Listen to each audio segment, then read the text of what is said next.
Dear students, welcome to Learning Management System of Superior Group of Colleges.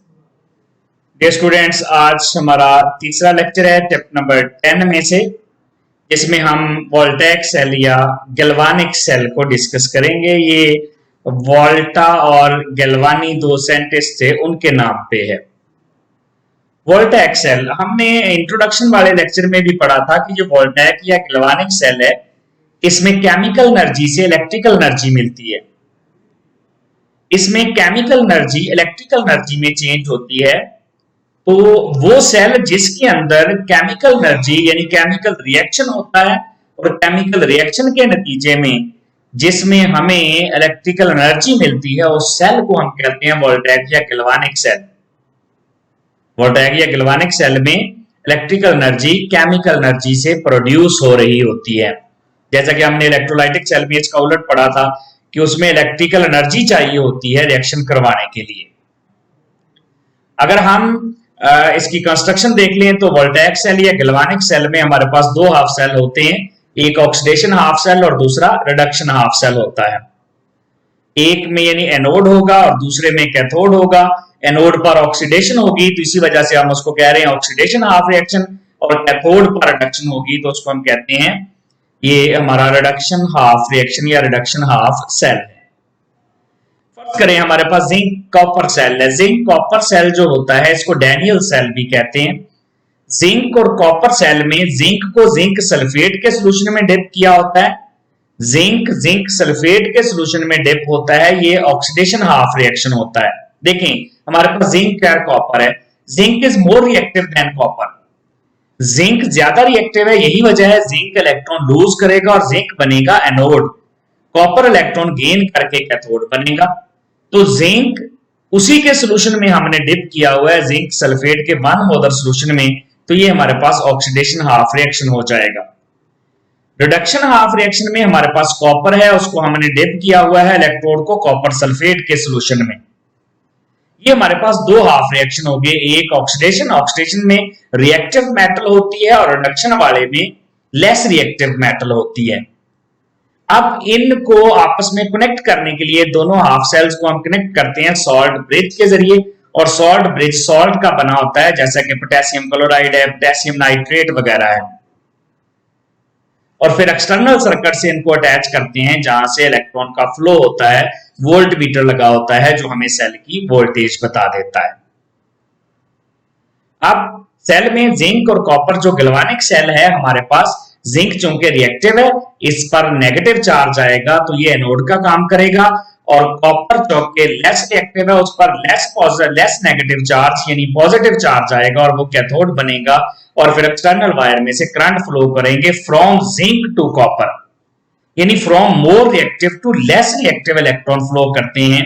तो ये हमारे पास circuit complete हो जाएगा ये गैल्वानिक या वोल्टेक सेल में। अगर हम यहाँ पर इसकी कंस्ट्रक्शन देख लें तो ये हमारे पास जिंक कॉपर सेल है जिसको हम डैनियल सेल भी कह रहे हैं। इसमें जिंक जो है वो एनोड है और कॉपर कैथोड है। आमतौर पर जब हम बनाते हैं जो एनोड होता है उसको लेफ्ट साइड पे बनाते हैं, कैथोड को राइट साइड पे बनाते हैं। जिंक से इलेक्ट्रॉन निकले, जैसे देखें एक्सटर्नल सर्किट में देखें 2 इलेक्ट्रॉन जा रहे हैं फ्रॉम जिंक टू कॉपर, और ये वोल्ट मीटर की डिफ्लेक्शन से भी पता चल रहा है कि इलेक्ट्रॉन जो है वो जिंक से कॉपर की तरफ जा रहे हैं। तो जिंक चूंकि मोर रिएक्टिव मेटल है, यहाँ ये एनोड है, यहाँ से इलेक्ट्रॉन का लॉस होगा और ये इलेक्ट्रॉन चले जाएंगे कैथोड में, वहां पर इलेक्ट्रॉन का गेन होगा। तो जिंक से चूंकि इलेक्ट्रॉन का लॉस हो रहा है, इसको हम कहते हैं oxidation half reaction. Zinc half cell है, और दूसरी तरफ कैथोड पर इलेक्ट्रॉन चूंकि ऐड हो रहे हैं तो उसको हम कहते हैं रिडक्शन हाफ रिएक्शन। तो वोल्टेक सेल में दो हमारे पास होंगे जो है हाफ रिएक्शन।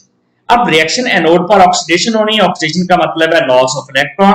एनोड जिंक का है, जिंक 2 इलेक्ट्रॉन लूज कर देगा और जिंक आयंस बन जाएंगे, ये हो जाएगा ऑक्सीडेशन हाफ रिएक्शन। और रिडक्शन हाफ रिएक्शन में क्या होगा, कॉपर जो है वो 2 इलेक्ट्रॉन गेन करके कॉपर मेटल में कन्वर्ट हो जाएगा। तो इस तरह से इलेक्ट्रॉन एनोड से निकले, जिंक से बने जिंक आयंस, और कैथोड पर गए, वहां पर कॉपर आयन से कॉपर बन गया और सर्किट कंप्लीट हो गया। सेल में हमें वोल्टेज मिल गई 1.10 वोल्ट। ये ओवरऑल रिएक्शन बन जाएगा। जिंक ने इलेक्ट्रॉन लूज कर दिए, कॉपर ने इलेक्ट्रॉन गेन कर लिए हैं। नेक्स्ट है सॉल्ट ब्रिज। अब देखें हमारे पास दो हाफ रिएक्शन है, एक ऑक्सीडेशन हाफ रिएक्शन है, दूसरा रिडक्शन हाफ रिएक्शन है। ऑक्सीडेशन हाफ रिएक्शन में से इलेक्ट्रॉन का लॉस हो रहा है और रिडक्शन हाफ रिएक्शन में इलेक्ट्रॉन गेन हो रहे हैं। रिजल्ट क्या निकलेगा, जब ऑक्सीडेशन हाफ रिएक्शन में से इलेक्ट्रॉन का लॉस होता जाएगा तो वहां पर तो नेट पॉजिटिव चार्ज आ जाएगा। इसी तरह जब रिडक्शन हाफ रिएक्शन में इलेक्ट्रॉन का गेन होता जाएगा तो वहां पर नेट नेगेटिव चार्ज आ जाएगा। तो एक तरफ नेट पॉजिटिव चार्ज, दूसरी तरफ नेट नेगेटिव चार्ज। जब एनोड पर नेट नेगेटिव चार्ज आ जाएगा वो तो फर्दर इलेक्ट्रॉन लूज ही नहीं करेगा, उसके पास तो अपने ऊपर पॉजिटिव चार्ज आ गया। और कॉपर इलेक्ट्रॉन गेन ही नहीं करेगा फर्दर, क्योंकि उस पर नेट नेगेटिव चार्ज आ गया है। इस तरह वोल्टेज जो है वो ड्रॉप्स टू जीरो, वो वोल्टेज फौरन ड्रॉप हो जाती है, जीरो हो जाती है। अब ये चार्ज कामुलेशन रोकनी है, हमने एनोड पर पॉजिटिव चार्ज कामुलेट नहीं होने देना और कैथोड पर नेगेटिव चार्ज कामुलेट नहीं होने देना। इस पर्पस के लिए हम सॉल्ट ब्रिज यूज करते हैं। अब जो सॉल्ट ब्रिज है, सॉल्ट ब्रिज चार्ज कामुलेशन को रोकता है।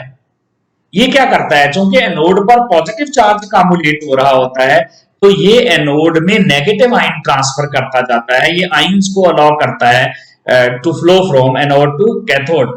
यानी यहां पर चार्ज कामुलेशन हो रही है, एनोड पर पॉजिटिव चार्ज कामुलेट हो रहा है तो वहां उसकी तरफ नेगेटिव आयन को मूव करवाएगा, और कैथोड पर जो है नेगेटिव चार्ज कामुलेट हो रहा है तो उस तरफ नेगेटिव चार्ज जो है वो कामुलेट हो रहा है तो वहां पर नेगेटिव आयन जाएंगे। तो एनोड की तरफ पॉजिटिव चार्ज कामुलेट होने की वजह से ये नेगेटिव आयन भेजता है और कैथोड की तरफ पॉजिटिव आयंस भेजता है, ताकि नेट चार्ज कामुलेशन ना हो और ये जो सेल रिएक्शंस हैं ये चलते चले जाएं।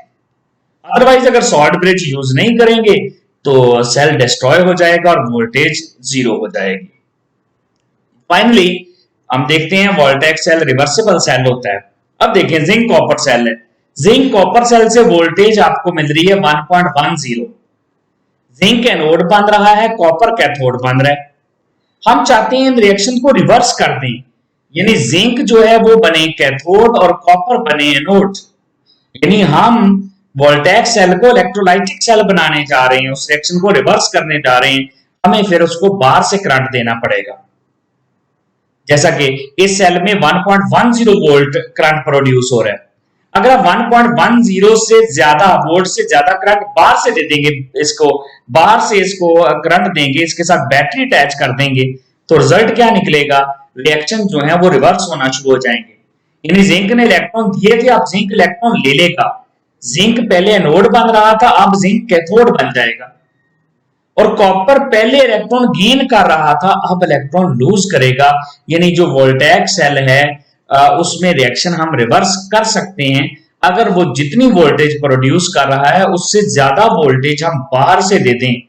लेकिन इस रिवर्सिबिलिटी में जब ये रिवर्स हो रहे होते हैं रिएक्शंस, तो उस वक्त वोल्टेज सेल नहीं रहता, बल्कि वो इलेक्ट्रोलाइटिक सेल बन जाता है। ये था डियर स्टूडेंट्स हमारा आज का lecture. Thank you very much.